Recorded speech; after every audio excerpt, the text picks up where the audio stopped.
The day started late for the Queen, held up it seems, because the sea conditions were a little more than the usual light chop to choppy. Her Majesty and His Royal Highness arrived at the Fort George Pier at 9:45 and then made their way to be greeted by waiting school children.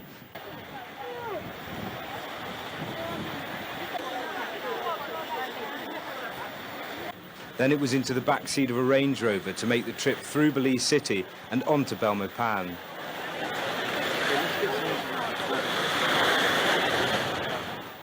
In the capital, the Queen was met by the Prime Minister Manuel Esquivel. Then she and the Governor-General Dr. Colville Young, now Sir Colville Young after receiving his knighthood last night, listened to the national anthem.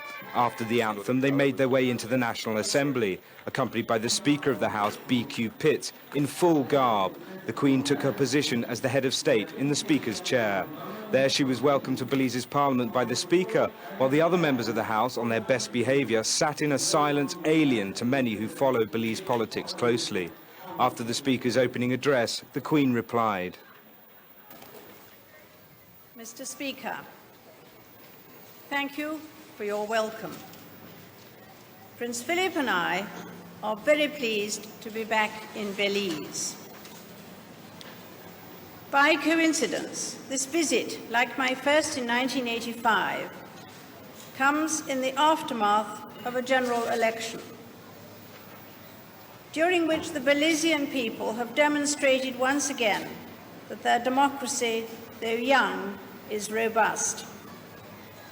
As your sovereign, I am proud to associate myself with your determination that social justice and personal freedom should flourish under the rule of law. It is always dangerous, however, to be complacent and to assume that democratic values will look after themselves. Vigilance in protecting them is needed. We must, for instance, train and educate young people to comprehend their proper rights and responsibilities.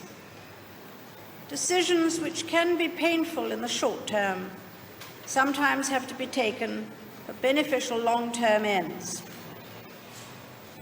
Most of all, democracy is safeguarded by teamwork, the individual wills of all citizens, each pulling together towards the same objective. Successive generations like to say that they live in an era of unprecedented and violent change. We certainly believe that to be true today. Many of the changes which we have witnessed are to be applauded and encouraged. Many have helped the disadvantaged to achieve their proper place in society. But some, the increase in crime being an obvious example, have done damage to society, and it is up to us to keep that society strong enough to withstand any assault from whatever quarter. It is never enough to treat symptoms alone. Such measures as the strengthening of law enforcement agencies and criminal justice systems are worthwhile, but we must simultaneously look at the real roots of the disease.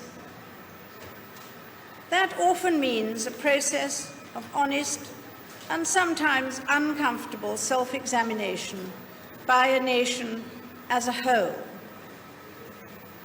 But Belize is capable of that. You have achieved so much already. You are admired for your ethnic harmony, your respect for democracy, your care for the environment and your cultural heritage, and your nurture of the young in terms of training and education. It is not surprising that so many visitors love coming to Belize.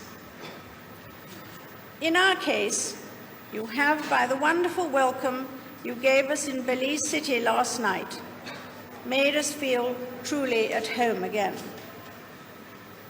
It was, by the way, the first occasion on which Prince Philip and I have been welcomed by a song both written and performed by our Governor-General.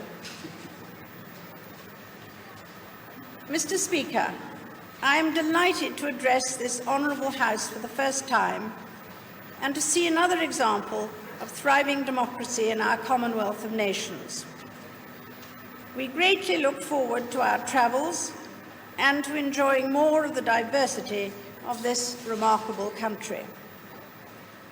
I pray that Belize may set a proud example in the years ahead by continuing to tread, as you do now, the path of peace and democracy.